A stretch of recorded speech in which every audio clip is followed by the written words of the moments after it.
Apa sih tujuan kurban? Kalian suka kurban kan? Nah, jangan-jangan sudah kurban berkali-kali tapi nggak tahu tujuannya.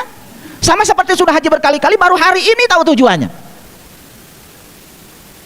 Oke, saya tuntaskan dulu sedikit. Jadi tujuan haji itu apa tadi? Menjadi ulul albab, orang yang bisa mengingat Allah, berdiri, duduk, dan berbaring. Jadi tujuan utama haji itu sebetulnya adalah mengingat Allah. Syarat sahnya ingat, harus tahu yang diingat. Berarti tujuan haji yang paling utama adalah jumpa dengan Allah di rumahnya. Oke? Jadi masuk akal kan kalau haji berkunjung? Oke. Nah, mengingat itu kata Allah di Quran nih, kata Allah di Quran, lihat ayatnya.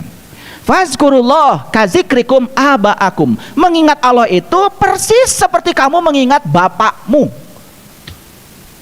Ingat sama bapak sekarang? Ingat? Ingat. Perlu nyebut-nyebut namanya? Enggak. Yang bisa mengingat bapakmu ya cuma kamu. Saya dikasih nama bapakmu, nggak bisa ingat walaupun saya sebut-sebut namamu 1000 kali. Karena saya belum jumpa dengan bapakmu. Paham? Oke. Clear sampai sini ya? Tujuan haji udah clear ya? Sekarang kita bicara tujuan dari kurban menurut Al-Quran. Agak berat ini. Oke, tapi harus kita buka rahasianya ya. Baik. Saya buka dulu Quran surat Al-Hajj. Surat Al-Hajj saya buka dulu supaya kalau pakai Quran nanti kan tidak ada polemik. Tidak ada bantah-membantah. Karena semuanya jelas. Kalau mau bantah, bantah saja Quran. Dalam Quran surat Al-Hajj, ini ayat yang ke-33. Oke. Nah, sini. Lakum fiha manafi'u ila ajali musamma summa muhilluha ilal baitil atiq. Nah, di sini disebut baitil atiq. Atiq itu bahasa Arab artinya tua. Baitil atiq itu bahasa Indonesianya adalah rumah tua. Atau sering disebut juga baitil atiq itu adalah kota tua. Makanya simbolisnya di tanah Parahyangan ada yang namanya Dayeuh Kolot. Dayeuh itu kota, Kolot itu tua, Dayeuh Kolot. Itu simbolisasi dari spiritualnya orang Parahyangan. Nama jalannya aja Mas Kumambang, Mijil, Sinom, Kinanti, Asmarandana, Gambuh, Dandanggula, ya. Kemudian Durma, Pangkur, Magatru, Pucung. Itu perjalanan manusia sejak dari lahir, dari kandungan sampai dia meninggal. Pucung tuh pocong, sampai jadi pocong. Itu dibikin dalam bentuk jalan. Nah, ternyata di Dayeuh Kolot ada satu tempat namanya Tegal Lega. Tegal itu kan tempat lega itu luas tanpa batas. Nah, kalau di Quran dikatakan ada yang namanya gua. Gua yang tempatnya tanpa batas, luas tanpa batas. Gua tuh gue tuh aku. Aku itu adalah tempat Allah bersemayam. Karena Allah maha luas, berarti rumahnya dalam diri kita luas tanpa batas. Itulah sebetulnya Tegal Lega kita secara hakikat. Di Jakarta ada kota tua. Diganti sekarang jadi Batavia. Sembarangan.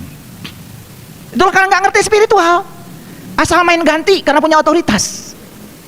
Padahal orang Jakarta, leluhur Jakarta tuh ahli marifat.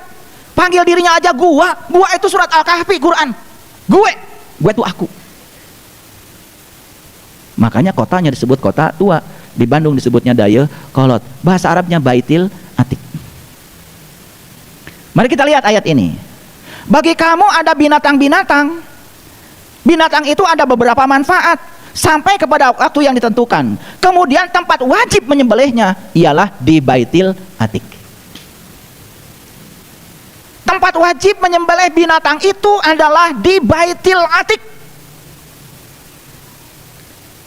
Kalau Baitil Atiq diterjemahkan Ka'bah. Kata siapa? Ka'bah itu rumah tua. Tuaan mana Ka'bah dengan Candi Borobudur? Tuaan mana Ka'bah dengan Candi Prambanan? Tuaan mana Ka'bah dengan Gunung Padang? Yuk, kalau bicara sejarah. Nah, kalau begitu mana yang disebut dengan rumah tua? Yuk kita lihat sini. Yang pertama Allah ciptakan, waktu menciptakan tubuh kita, yang pertama Allah ciptakan adalah kolbu. Setelah Allah menciptakan kolbu, baru Allah menciptakan jantung. Dari situlah fase berikutnya terjadi, tubuh kita yang sempurna. Jadi rumah tua adalah rumah pertama yang Allah ciptakan dalam diri kita, yaitu kolbu. Jadi Baitil Atiq yang sebenarnya adalah kolbu. Berarti menyembelih hewan itu baru sah kalau dilakukan di Baitil Atiq, di rumah tua. Di mana kalau begitu? di sini. Clear dulu. Bayangkan kalau ayat ini diterapkan secara syar'i, setiap yang mau memotong hewan harus pergi ke Ka'bah. Siapa yang mengizinkan? Siapa? Belum lagi ngurus visanya. Visa jelema aja hese ngurusna. Kamu visa domba, visa sapi. Saha nu rek ngagendongna? Ada nggak pesawat yang mau narik sapi? Ada nggak pesawat yang mau narik kambing? Nya bau, nya kotor. Saha nu rek ngalahuna? Kalau begitu, ada pertanyaan di sini. Binatang yang disembelih itu binatang yang mana? Nanti kita tanya Quran. Apakah itu? Dan menyembelihnya harus di Baitul Atiq, di rumah tua, di sini. Apakah betul Nabi Ismail itu disembelih oleh Nabi Ibrahim pakai golok? Kalau iya, masa iya Allah yang maha cinta, maha pengasih, maha penyayang mengajarkan sesuatu yang keras semacam itu? Apakah itu sekedar simbolik atau perumpamaan yang salah kita pahami?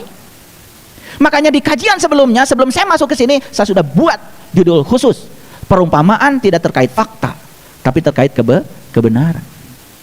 Jangan-jangan itu adalah prosesi di mana Nabi Ismail dikenalkan pada Tuhan oleh ayahnya yang bernama Ibrahim. Nah, prosesi itu dalam bahasa Quran disebut menyembelih. Itu yang disebut menyembelih atas nama Allah. Nanti kita baca ayatnya.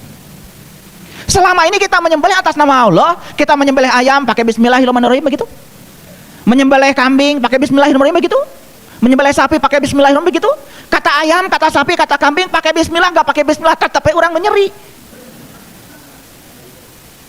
Bukankah Allah Maha Pengasih dan Maha Penyayang?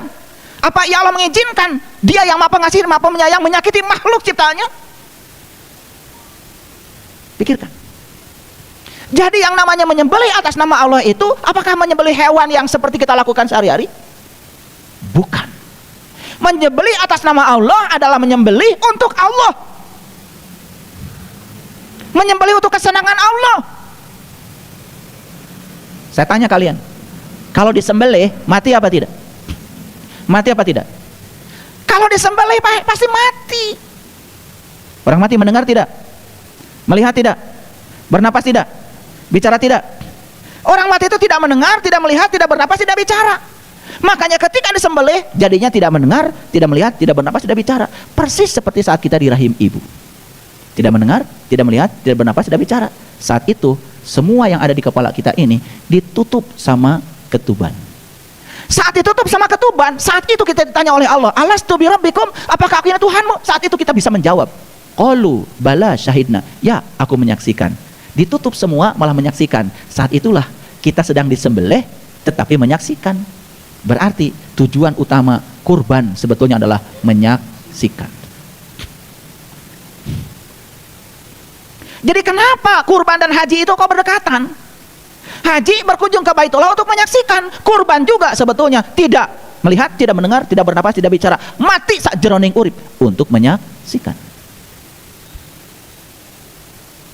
Jadi sebetulnya tujuannya sama-sama menyaksikan agar bisa mengingat. Makanya pantas kalau kurban diambil dari kata qoroba yakrobu kurbanan, artinya adalah dekat. Yuk saya tanya, apakah kita perlu mendekatkan diri kepada Allah? Perlu apa tidak? Sembarangan kalian kalau ngomong. Allah sudah dekat, lebih dekat daripada urat leher kita. Mau mendekatkan diri kemana lagi? Jadi kita tidak perlu mendekatkan diri kepada Allah. Yang diperlukan oleh kita adalah sedekat itu Allah kepada kita. Kok kita sampai hari ini belum bisa menyaksikannya? Yang paling penting itu sadar kalau Allah dekat, kalau ingin menyaksikannya jangan keluar dari dirimu. Itu aja. Melaksanakan penyembelihan itu harus di mana? Di Baitul Atiq, di rumah tua. Artinya di sini. Kalau begitu siapa yang harus disembelih? Ya dirimu sendiri. Makanya di Quran ada perintah. Ini perintahnya. Kita lihat dulu perintahnya supaya Qurannya jelas, semuanya lengkap. Yuk kita lihat perintahnya. Lihat ayat ini. Dan sesungguhnya kalau kami perintahkan kepada mereka, nih Quran surat An-Nisa ayat 66. Siapa mereka di sini? Mereka ini adalah Bani Israel. Siapa Bani Israel? Orang yang sedang berjalan menuju Tuhan. Orang yang sedang melakukan pencarian karena ingin tahu dan kenal kepada Tuhan, itu Bani Israel. Dan sesungguhnya kalau kami, Allah, perintahkan kepada mereka Bani Israel, bunuhlah dirimu dan keluarlah kamu dari kampungmu. Disuruh bunuh diri supaya keluar dari kampung. Kampung itu identik dengan kebodohan, keterbelakangan, ketertinggalan. Kampung. Selama ini kalian tinggal di mana? Di kampung apa di kota? Jawab. Di kampung apa di kota? Pantesan. Kampungan. Orang kampungan tuh begitu, merasa paling soleh, merasa paling benar, dan di luar dirinya dianggap salah. Orang beda sedikit dengan kita, sesat. Orang lebih maju pemikiran dengan kita, sesat. Dasar orang kampung. Kenapa tinggal di kampung? Karena belum bunuh diri. Kenapa tinggal di kampung? Belum disembelih. Saya kasih tahu. Nyembelih di mana? Tunjukkan sama saya, nyembelih di mana? Di sini? Di sini kali. Kan nyembelih di sini. Lihat saya, nyembelih itu di sini. Jadi kata sembelih itu perumpamaan. Bukan disembelih menggunakan golok, bukan. Manusia dengan binatang itu perbedaannya cuma dari sini ke atas dengan dari sini ke bawah. Dari sini ke bawah kita dengan binatang sama. Bedanya cuma dari sini ke atas. Lalu apa bedanya?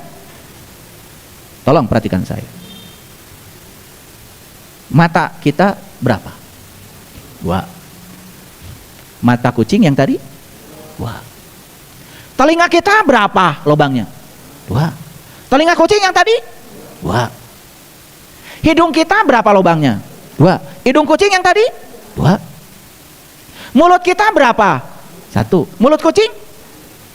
Kalau kita hitung lubang yang ada di kepala kita dengan lubang yang ada di kepala kucing, sama? Berapa? 7. Lubang yang ada di kepala sapi? 7. Lubang yang ada di kepala tikus? 7. Lubang yang ada di kepala kambing? 7. Lubang yang ada di kepala monyet? 7. Terus apa bedanya?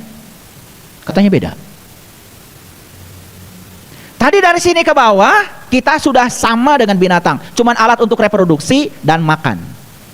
Katanya manusia dengan binatang bedanya dari sini ke atas. Kita coba tadi.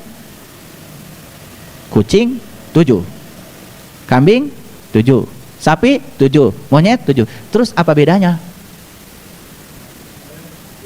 Apa bedanya?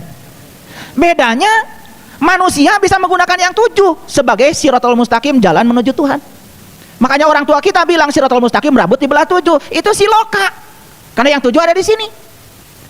Kucing, kambing, kuda, sapi punya 7 juga, tapi mereka tidak akan bisa menggunakannya. Jadi manusia yang tidak bisa menggunakan yang 7 itu sebagai jalan siratal mustaqim menuju Tuhan, sarwa wae dengan binatang. Maka di Quran dikatakan, ya ulaika kal an'am.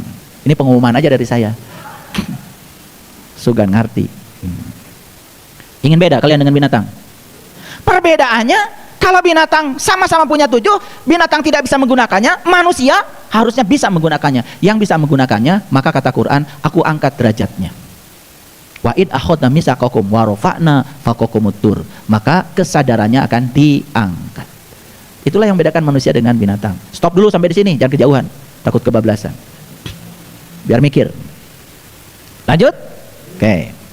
Dan sesungguhnya kalau kami perintahkan kepada mereka, bunuhlah dirimu atau keluarlah kamu dari kampungmu. Jadi ketika bunuh diri itu dilakukan, maka dia akan keluar dari kampung. Stop. Bunuh diri yang dimaksud tentu saja bukan menyakiti diri sendiri, tetapi sebuah perumpamaan untuk meniti ke dalam diri. Itu yang disebut dengan wukuf. Supaya kita diam. Diamnya apa? Diamnya pikiran. Kapan pikiran diam? Tepat pada saat semua aliran energi ke dalam pikiran bisa kita stop. Itulah namanya wukuf. Makanya puncaknya haji juga adalah wukuf. Yuk kita teruskan. Niscaya mereka tidak akan melakukannya kecuali sebagian kecil dari mereka. Dan sesungguhnya kalau mereka melaksanakan pelajaran yang diberikan pada mereka, tentulah hal demikian itu lebih baik bagi mereka dan menguatkan iman mereka. Jadi Quran surat An-Nisa ayat 66 mengatakan, jika orang itu bisa dalam tanda kutip bunuh diri, maka dia akan keluar dari kampung. Dan yang luar biasa, imannya jadi tambah kuat. Makanya dikatakan di sini wa asadda tasbita. Tasbita jadi isbat. Makanya iman yang paling tinggi kata Rasulullah adalah isbatul yakin.